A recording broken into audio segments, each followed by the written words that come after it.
And Madison, you can be Yeah, I think wherever's comfortable. This can be I'm gonna either you can sit. stand. Feels like a sitting vibe. Yeah, I'm gonna sit. I can lower this word too. But Okay, I'm sure. Okay, perfect. Well, hi, everyone. Thank you for having me. Yeah, I've known Julie for a few years now. We met at the former church she was pastoring, and then we launched the table together, which I now lead, which is just a small sort of call it discussion group about spirituality. I'm also ordained as a deacon in the Catholic Apostolic Church in North America, which is a progressive, open and affirming sort of sect of Catholicism, which nobody knows about. And so, given my history, Julie's history, my connection to Julie, and how I met her, and when I met her, seeing a woman in ministry was life changing for me. I'm going to talk to you today about Mary Magdalene and sort of the call to women's ministry. And so I want to first open the floor and hear from you all. What is the first word or words that you think of when you hear the name Mary Magdalene? Or I shall rephrase it. What were the words you were taught to think of when you hear the name Mary Magdalene? Prostitute? Demon possessed? Yep. Yep. Anything else? anxious. Temptress. Good one. Now, throughout history, Mary Magdalene has suffered from a case of mistaken identity, from a judgment about her character and life based on pure biblical misunderstanding. Because there are multiple Marys in scripture, it's a very common name, from Mary, the mother of Jesus, Mary, the sister of Martha and Lazarus, and Mary Magdalene. Sometimes the stories get confused or, frankly, just lied about. Because one thing is for sure, Mary Magdalene, unlike what we've all been taught for many years, was not who everyone said she was. She was not a sex worker, although let me add, if she was, it wouldn't change her value. Because her power and her role in Christianity isn't dependent on what she does or her position or her status. It's dependent on her witness. But for so many years, Christians, especially Christian men, have associated Mary Magdalene purely with sex, with being erroneously considered the lover of Jesus, the prostitute, the harlot, the temptress. And again, even if that was the case, she was also a major biblical figure. And yet we really didn't grow up being taught anything about her other than that she was synonymous with sex. And it's clouded over the fact that Mary Magdalene is one of the most important figures in church history. Because God forbid church leaders are honest about who really preached the good news. So instead of teaching us how women can be liberators and preachers, they taught us that women were historically meant to be tamed, to be silenced, or to be objects of sexuality. We've even seen this in media. In the Da Vinci Code, Mary Magdalene is portrayed as Jesus' wife. The movie Risen also has a scene where all these men are asked whether they know Mary Magdalene, and they all raise their hands. And if you look online, there's plenty of jokes about Mary Magdalene and her sexuality. Church leaders, films, art, and society have all been complicit in silencing one of the most prominent and important disciples of Jesus. But Mary Magdalene was not silent. She was chosen. So what do we actually know about Mary Magdalene? We know that she was healed. She was cleansed of her 7 demons. Of course, we don't know what those demons were. Were they some mental or physical ailment? Maybe. Were they a spiritual ailment? Maybe. We don't know. But we do know Jesus healed her.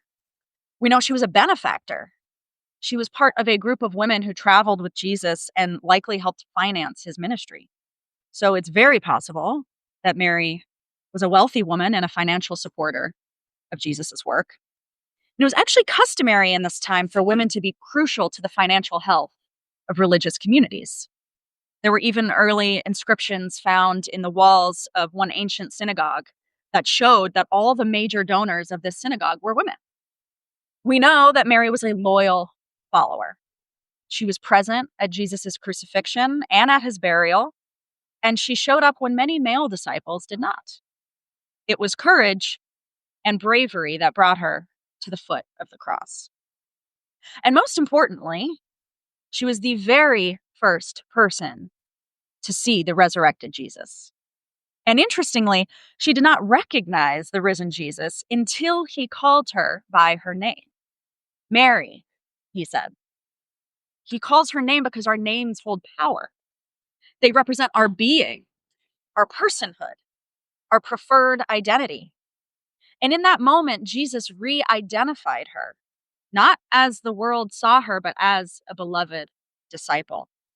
And as we would later call her, and as the song pointed out, the apostle to the apostles. And after identifying Mary by her preferred name, he tells her, "Go find my brothers and tell them I am ascending to my Father and your Father, to my God and your God." Jesus is telling Mary to preach, to be the first post-resurrection preacher of the good news. And so when he says, "Go and tell them," is that not Jesus ordaining Mary? Isn't that her moment of ordination as a pastor?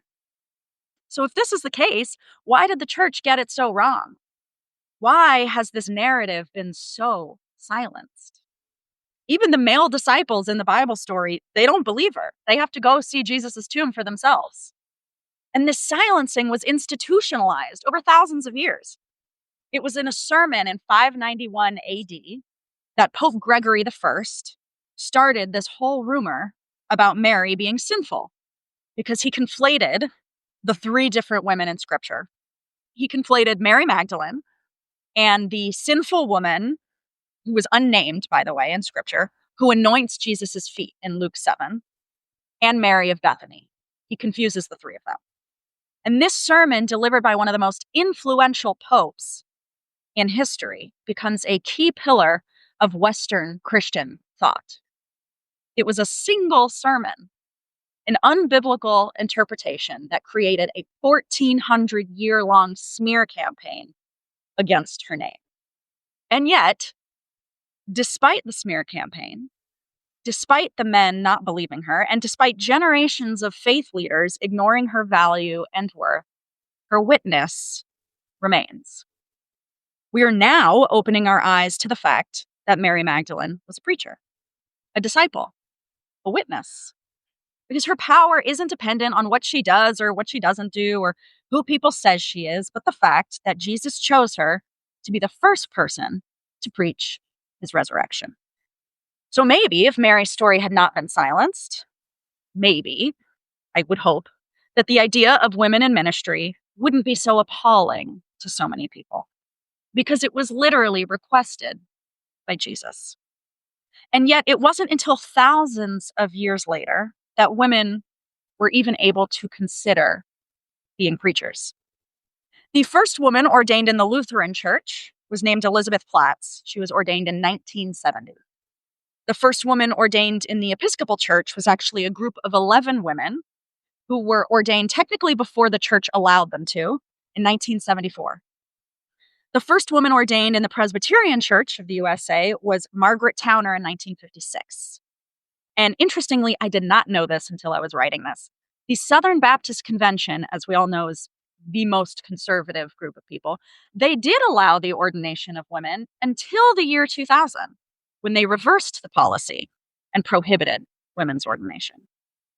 And in 2002, there was a group of 7 women who were ordained as Roman Catholic women priests on a ship in international waters. Of course, the Roman Catholic Church excommunicated them.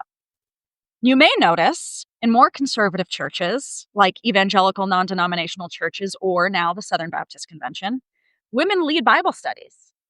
They can get up on stage and teach a Bible study or a lesson to 1,000 people, literally preaching, but they're not preachers.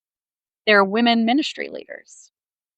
So this is why, even in churches where I don't have to, even in churches like this, very casual, I choose to wear the collar. Because Mary Magdalene couldn't. Women in ministry across the world still can't. And yet, men can't have this collar. They can't own it because it's not theirs to give. It's Jesus's, and he already gave it to a woman. So I want to close by sharing this poem with you that I found. And I'll add that when I was looking up poems, because I find poems to be really beautiful and exuding spirituality. So I like to use them as much as possible. Most of the poems I found were still about Mary Magdalene as a prostitute. But I found this one, and it's called Mary Magdalene by Marjorie Dobson. And it goes like this. My name is Mary, common enough in my time to need to be identified by place or family. Mine is such a name. They call me the Magdalene. People call me other names.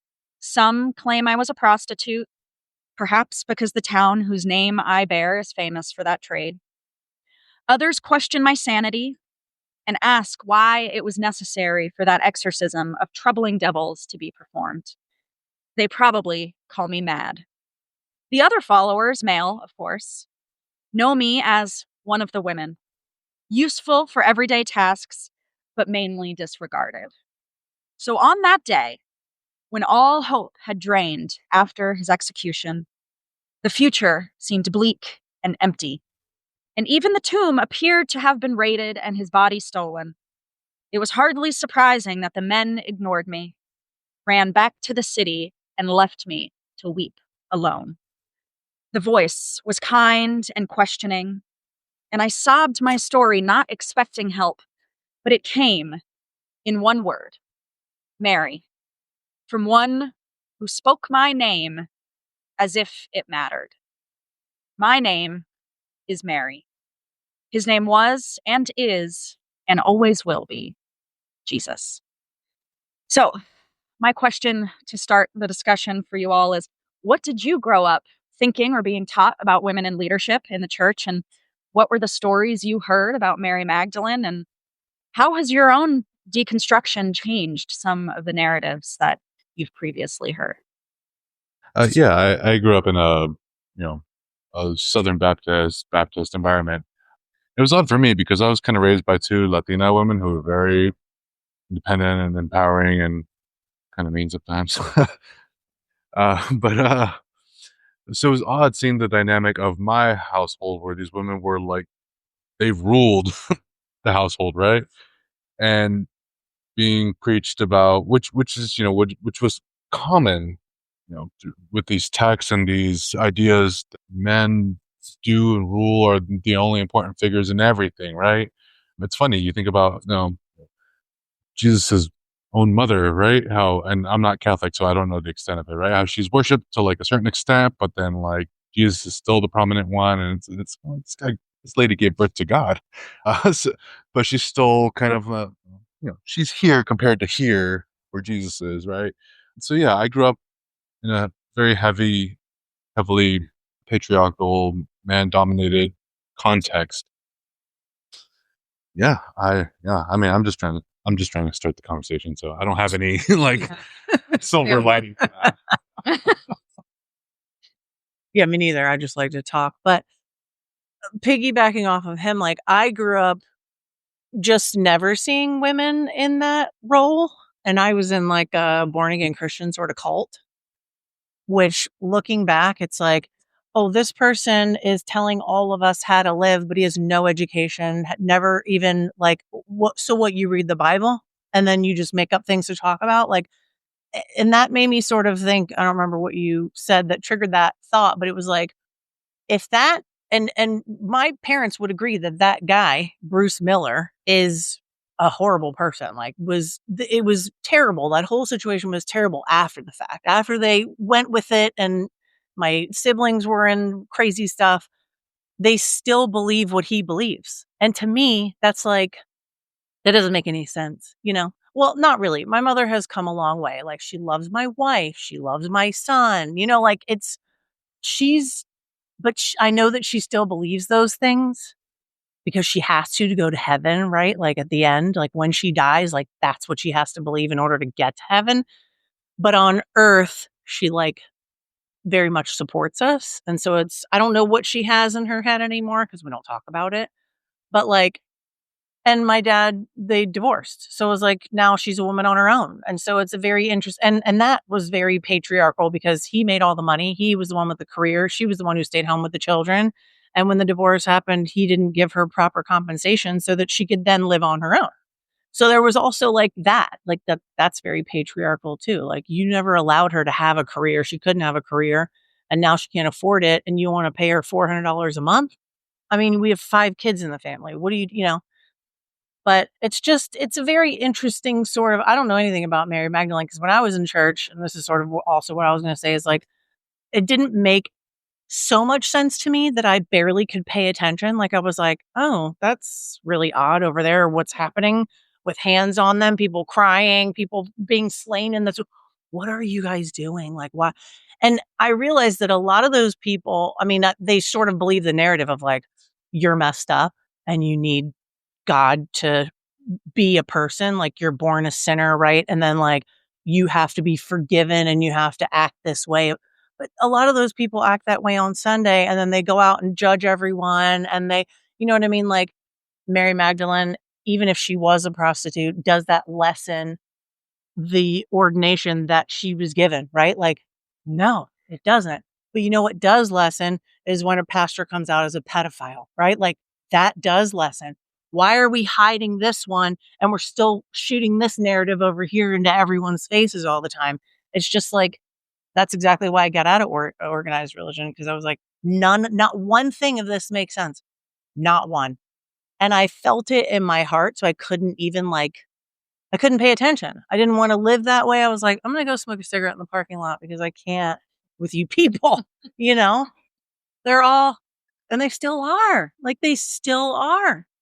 I mean, I'm friends with some of them on Facebook and they won't come at me when I say stuff. They used to, they don't anymore. They've learned their lesson. Yeah, they did. They're not going to win with this one.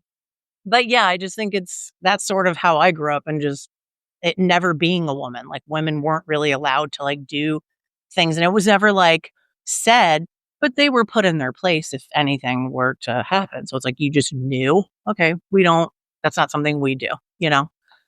So that's all. Anyone have any important things to say? Ellie? No, I'm kidding. This topic is always like, it makes me think of my grandma, actually. I grew up in evangelical churches. So all of the churches were all male led, no female elders or pastors or anything like that. But my family always kind of, including my parents, were always sort of vaguely, not openly kind of questioning of that, but certainly like, in the home, we're like, well, we don't really believe that, but we like these churches, and all that kind of thing. So, and my grandma was she grew up in a church called the Apostolic Christian Church, which is where this is a very, not Amish, but like maybe like 70% towards Amish, So like my grandpa had to ask permission of the church elders to marry my grandma. That was how they got married, And so it was all strictly patriarchal. And they ultimately left that church and started just attending normal kind of just evangelical type churches and all that. But she was always very traditional values, conservative values. But this issue of women in leadership in the church, she was extremely vocal and insistent about it to the point where she was constantly getting in trouble with the various churches she would attend and all these kinds of things, to the degree that she in the 60s she became a really big fan of this woman that she had a television show in central Illinois. It was where I grew up, all rural America, and a woman in the 50s and 60s had a television show where she would sort of do these scriptural kind of sermons and would teach specifically about how wrong the church was on this issue. And my grandma became a very big fan of this woman and basically, funded writing this book and publishing this book that she spent decades publishing and sending out for free and all these guys. It was just this huge thing for her, which was I knew very little about. Really more after the fact, because I came along kind of later in her life, of course. But, as I learned more about my grandma, it was like, my grandma was a complicated person. She was, she wasn't necessarily a radical. She also had a lot of other crazy ideas about, angels appearing to George Washington and, things like that. But on this one issue, she was really very interesting. And, I have a copy of this book, and I talk with my mom about it and all that kind of thing. And it's sort of, I've always kind of taken some inspiration from that, especially because she spent her whole life in these very conservative religious communities, and always sort of like, never gave up on the struggle in a way, just kept pushing, and, at times being discouraged and, suffering some personal difficulties as a result of that, and some despairing moments and these kinds of things. But, I don't know. I always think of it as like, it's just not the effort of one person, it's a cumulative effort across generations to fix something that is, I mean, these are just thousands of years of human behavior that are reinforcing these notions that we just, we're only a couple of centuries in trying to fix ourselves, and I don't know, I just sort of take a certain amount of encouragement from the fact that it's like, this is one of the hardest things that that human beings have undertaken to improve about the way, to improve our lives and the way we organize ourselves. And it's not going to happen overnight, and these ebbs and flows, like, this period of time, which in my opinion is kind of a period of backtracking on this particular issue. It can be very discouraging to look around and feel like you're losing, that we're losing things that we had at one time. But anyway, I just think about that. I think about how, like I said, I think about my grandma and how she spent her life, decades of her life, sort of fighting on this, and there's some encouragement there. So, man, mic drop. That's mic drop. Oh, it was a good one. No, it's a good ender. Well, Madison, thank you very much for coming and sharing. I hope that you'll continue to grace us with your presence and be a part of this. It's wonderful having partners in ministry in what we're doing, and it can feel very isolating. So thank you for sharing with us about the real history and impact of Mary Magdalene. And for those of you listening later, I hope that you'll join us in the future. Thanks for being a part of our community, and go in peace. We'll see you next week.